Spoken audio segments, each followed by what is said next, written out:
জানো বৌমা, আমার বড় ছেলে ও খুব ওই রুই মাছের যে পোস্ত হয়, তারপরে একটু মুসুরির পাতলা ডাল, এসব খেতে খুব ভালোবাসে। আর তোমার দেওর, আমার ছোট ছেলেটা, ও আবার ওইসব পছন্দ করে না। ও একটু মাছের পাতলা ঝোল ভালোবাসে। তোমায় কেন বললাম, তোমায় তো না বলে তুমি জানতে পারবে না। বাড়ির ছেলেরা কে কি খায় তোমাকে তো শুনিয়ে রাখতে হবে। জানেন মা, আমি কিন্তু ইলিশ মাছ খেতে খুব ভালোবাসি। ইলিশ মাছের ওই সর্ষে পোস্তর যে রেসিপিটা হয়, ওটা খেতে আমি খুব ভালোবাসি। মা তো মাঝে মাঝে আমাকে করে খাওয়াতো।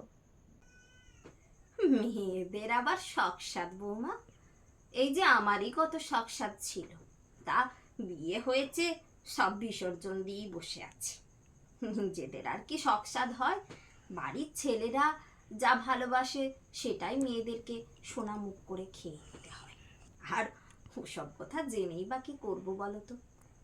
বাপের ঘরের জিনিস তো আর শ্বশুর ঘরে হয় না মা। এই যে দেখো না, বিয়ে হয়ে এসেছি, তখন থেকেই তো কার কি খেতে ভালো লাগে সেই সব বানাতে বানাতেই জীবনটা কেটে গেল। ওই সবাই যেটা ভালোবাসে সেটাতেই নিজেকে মানিয়ে নেওয়ার চেষ্টা করেছি। তুমিও এখন থেকে সেটাই করো।